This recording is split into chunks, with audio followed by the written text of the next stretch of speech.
Clarke lathe part 4, primary shaft install. Here we discuss the installation of the primary shaft into the gearbox. This primary shaft runs on the lathe shaft underneath. This lathe shaft actually transmits the power to the power feed mechanism for the lathe.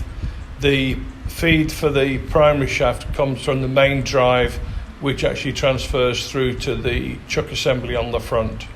This unit is the next assembly to go in. It's the second part of the gearbox, which is here with the bushing, the nut on the end, which basically fits into this thread here. The other end goes in, and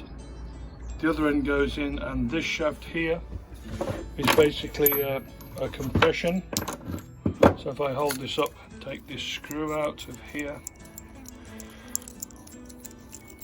when this assembly is in there, this is tapered on here, this fits into here, pushes down on this, and when it's inside the gearbox assembly,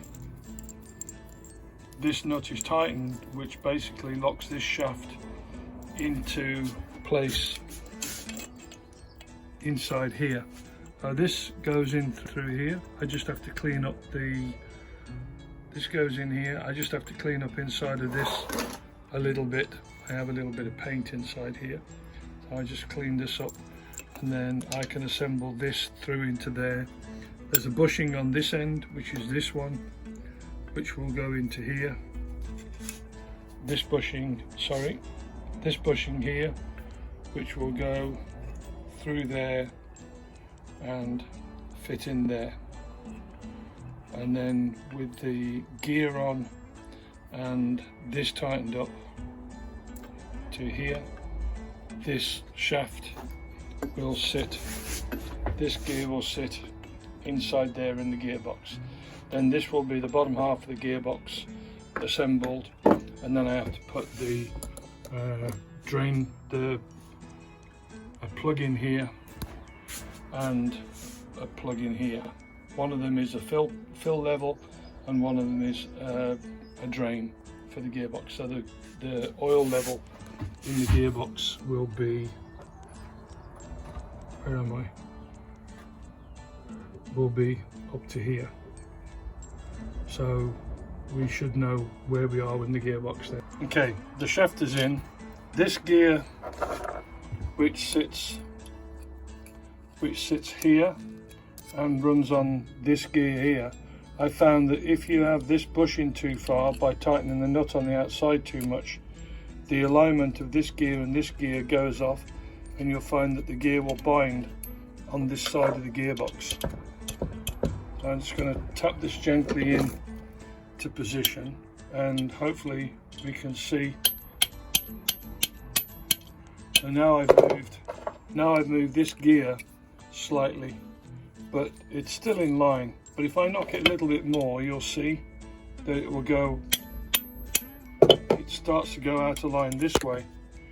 But by putting the pin in here, tightening the pin up,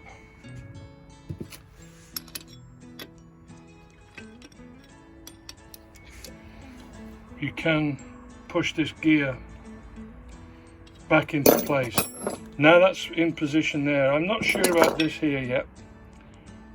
Between this and this, there's a little bit of a gap here, so this might have to change when I put the front plate on, but we'll get to that in a little while. At the moment, this gear is pretty much there.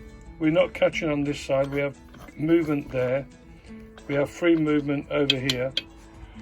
This is inside here, pretty much flush. Might be able to go in maybe a little bit more, but it'll make my alignment for this gear.